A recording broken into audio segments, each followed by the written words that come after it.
A large, strange device was discovered inside of this secret room in northern England in 2002. And today I'm going to share the awful truth behind it. But before we get into today's story, if you're a fan of the strange, dark, and mysterious delivered in story format, then you come to the right place because that's all we do, and we upload once or twice every week. So if that's of interest to you, please sneak into the Like Button's house the day before their wedding and replace their dress shoes with Crocs. Also, please subscribe to our channel and turn on all notifications so you don't miss any of our weekly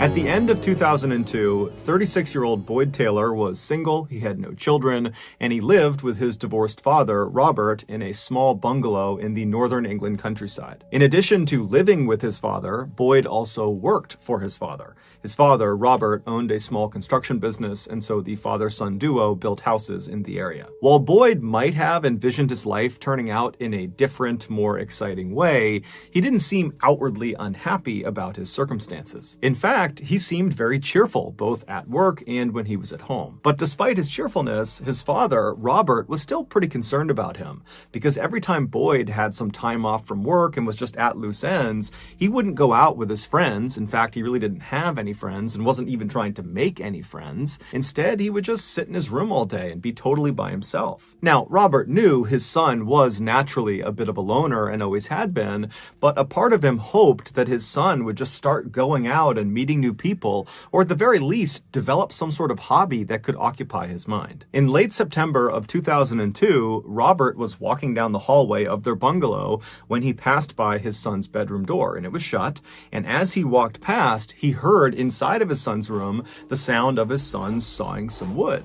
And so he stopped for a second and he just listened. And when the sawing stopped for a second, Robert just knocked on the door. He was curious. He wanted to know what his son was doing. Boyd, instead of coming over to the door and opening it up and talking to his dad, instead just paused for a second and then said, "What is it, Dad? What do you need?" And Robert would say, "Well, I heard sawing and I just wanted to know what you were building." And so Boyd pauses again and then just says, "Well, I'm working on a woodworking project." And so Robert's like, "Well, can I poke my head in and actually see what you're building?" And Boyd, again, without opening the door, just tells his dad very politely that he wants to be left alone.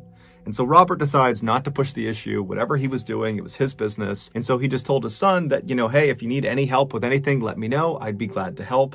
And then Robert walked away. Over the next 2 months, every time Boyd was not working, so in the evenings and on the weekend, he would be locked inside of his bedroom, hammering and sawing away at this woodworking project. And over those 2 months, Robert would periodically walk down the hall and stand in front of his son's bedroom and knock on the door and try to get his son to let him in to just see what he was up to, not only because he just wanted to see what his son was doing, but because Robert was a carpenter by trade and so was just genuinely interested. But every time he asked to be let in, Boyd would very politely tell his father that he really just wants to be left alone, and Robert respected his wishes. In early December, Boyd approached his father and said, "Hey, would it be possible for me to take the next month off from work so I can focus on this woodworking project?" Now, for Robert, this was a massive inconvenience. This construction business that he owned was really just he and his son building the houses. And so if his son was not going to be working, then Robert would be solo on all of his projects for that month. But Robert's thinking to himself, my son has finally found a hobby that he's really into. I don't really know what it is, but clearly he's invested in it. And so he tells his son, "You know what? That's fine. You take the whole month, and if you want more time in January, that's fine. You just let me know." So starting that first week in December, every time Robert would leave the house to go to work in the morning, he would leave to the sound of Boyd in his bedroom hammering and sawing and tinkering away at his woodworking project. And then several hours later, when Robert finally came back home, he'd walk into the house and the first thing he would hear is his son still in his bedroom, still hammering and sawing away. When December finally ended and Robert expected his son to be done with his project and to finally show him what he's been working on, Boyd approached him and said, "Well, Dad, I'm not quite done with the project. I need about 2 more weeks. And so Robert said, "No problem. We'll talk in 2 weeks." So December rolled into January and Boyd just continued to work all day long inside of his bedroom. Then on the evening of January 7th, Robert was home. He was watching TV in the living room and Boyd was hard at work in his bedroom right down the hall when Robert decided he was tired and he was going to go to bed. So he stands up, turns the TV off, he leaves the living room, he goes down the hallway with his son's room on the right, and as he past, he can hear his son at work, and he kind of yells to his son that he's going to bed. And then Robert goes into his bedroom, crawls into his bed, and falls asleep. At 3:30 a.m. the following morning, Robert is suddenly awoken by this incredibly loud crashing sound somewhere in his house. Robert's first thought was the chimney must have collapsed. That was how loud the sound was. And so he leaps out of his bed, he runs out of his door, he goes down the hallway, past his son's room, into the living room, and he looks at the fireplace, which is in the TV room, and clearly the chimney has not collapsed onto itself. And so he's standing there thinking, what else could that sound have been? And then he's thinking to himself, well, did I really hear that sound, or was that sound in my dream? And I kind of thought it was real, but it really wasn't. And so just to be sure, he walked all around the house, kind of seeing if there were any signs of something big falling and crashing on the ground, but the house seemed totally in order. And so he walked back down the hallway towards his bedroom, and he stopped right outside of his son's room, and he considered knocking and waking his son up to see if maybe he had heard this loud sound too. But when he listened to the door, it was quiet inside, so he figured, what, my son's asleep, I'm not going to wake him up for this. And so Robert just went into his bedroom and he went back to sleep. A few hours later, Robert got up and he left his bedroom, he went into the kitchen and he made himself some food. And as he's preparing his food, he's realizing that he doesn't hear the sound of Boyd working in his bedroom, because normally Boyd would be working that early in the morning, but he wasn't. And so right before Robert left to go to work that day, he actually walked down the hall and listened to his son's bedroom to hear if maybe he was at work in there, but he just hadn't heard him. But it was totally silent in the room. And so he reached down to the doorknob, thinking maybe he could just poke his head in and see if his son was on his bed. But when he tried the doorknob, it was locked. So Robert just thought to himself, okay, I guess Boyd is sleeping in this morning, and so I'm not going to bother him. And so Robert leaves the house, he gets into his truck, and he drives off to work. And then several hours later, he comes back to the house at night, and he walks inside, and the first thing he hears is nothing. It's silent. And this house in the evenings for the past several months was never quiet. Boyd was always hammering, sawing, and tinkering away at this woodworking project. And so right away, Robert's thinking to himself, maybe he's done with the project and I can finally see this thing he's been working on. And so Robert drops his stuff at the door and he walks down the hallway. He goes to his son's bedroom door and he knocks and he says, hey, Boyd, are you done with your project? But he's met with silence. And so Robert reaches down again and tries the doorknob, but it's locked. And so Robert's standing there thinking, it's too early for him to be asleep. And so he yells out for Boyd, hey, what's going on? Where are you? I haven't seen you today. Come out here. Come talk to me. But again, it's silent. And so Robert's thinking, okay, well, when I pulled in, was his car in the driveway? And he can't remember. And so he leaves the house, he goes out to the driveway, and sure enough, there's Boyd's car. It's in the driveway. So he has to be here. And so suddenly Robert's starting to feel a little bit panicked about his son. He runs back into the house and he just starts screaming his son's name as he goes room to room into the bathrooms and the other bedrooms to see if he's in there, but he's nowhere to be found. And so operating on a gut instinct, Robert just runs right out to his car. He gets a sledgehammer, comes back in the house, goes down the hallway, and he's standing in front of his son's bedroom door. And one more time, he yells for his son and bangs on the door, tries to get his son's attention. But after once again, there being total silence, he picks up his sledgehammer and begins breaking the door down. And after a couple of swings, he manages to pop off the locking mechanism, the actual doorknob. That gets blown off and he can push the door open and he sees inside the bedroom is empty. There's just a bed and a dresser and there's no Boyd. But in the back right corner of the room, where normally there was like this alcove, basically a segment of his room kind of jutted away from the rest of the space, almost like it was a closet, but with no door on it. Boyd had clearly built a wall and door over that alcove, kind of creating a sort of sub-room within his bedroom. And this door was shut. And so Robert immediately runs over to this new second door. He tries the doorknob, it's locked. He yells for his son, but again, after silence, he picks the sledge up and begins trying to break this door down. And after a few good swings, like the first door, he was able to knock the doorknob off of the door.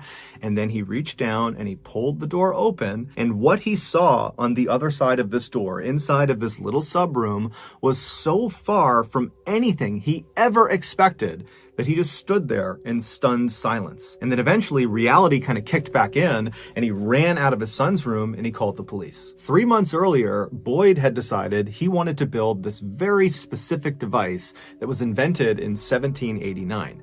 Now, he didn't want his father to know about this device, and so he built that door and wall frame in front of that alcove specifically so he could build this device inside of this new subroom in privacy. He also always made sure to lock his main bedroom door. So for 3 months, Boyd began constructing this 8-foot tall, 3-foot wide structure inside of the subroom. And once the shell of this device was constructed, he began installing all of its inner workings. These included things like various lengths of wire and clock timers and a jigsaw, which is like an electric saw. And then finally, on January 7th, it was complete. So that night, Boyd blew up an air mattress and he slid it inside of the subroom right underneath this ancient machine he had built.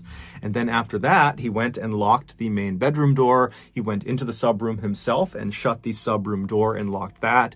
And then he pulled 12 sleeping pills out of his pocket, swallowed those, and then laid down on this air mattress on his back, looking up at the inner workings of this machine. And then once he was positioned the way he wanted to, he reached over up inside of this machine and he felt around for a button that he had placed. He pressed that button and then he put his hands over his chest and he laid there looking straight up until the sleeping pills kicked in and he fell asleep. That button he pressed right before he passed out from the sleeping pills started a timer, and when that timer went off, it would actually activate this whole device. And so several hours after pressing that button, the timer finally went off at 3:30 a.m. The first thing that happened when this device was activated is the jigsaw, the electric saw, began sawing this wire. Now the wire had been very intentionally placed against the teeth of this jigsaw, and so it's cutting this wire, and this wire is supporting this weighted down heavy angular blade that's pointing straight down.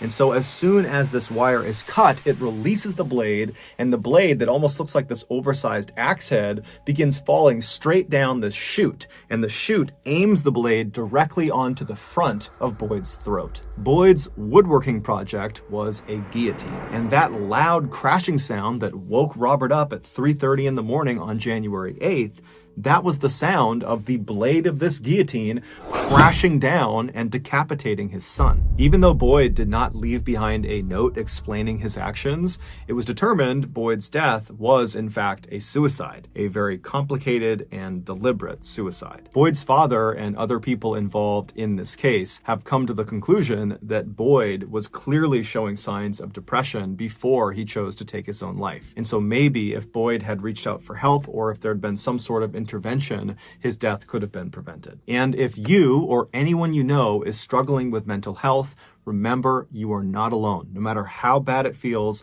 there are resources out there that can help you.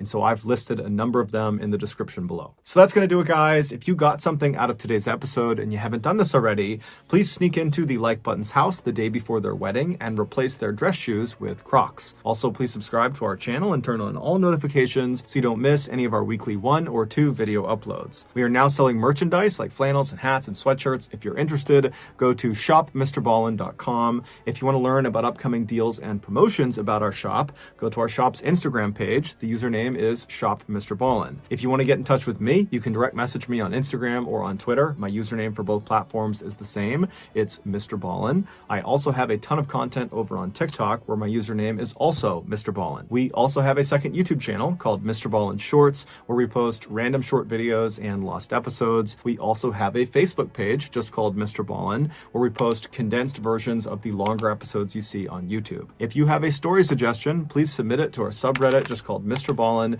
It's linked in the description below. So whether I see you on Twitter, Instagram, TikTok, Reddit, YouTube, Facebook, or some combination, just know that I really appreciate your support. And until next time, that's going to do it. See ya.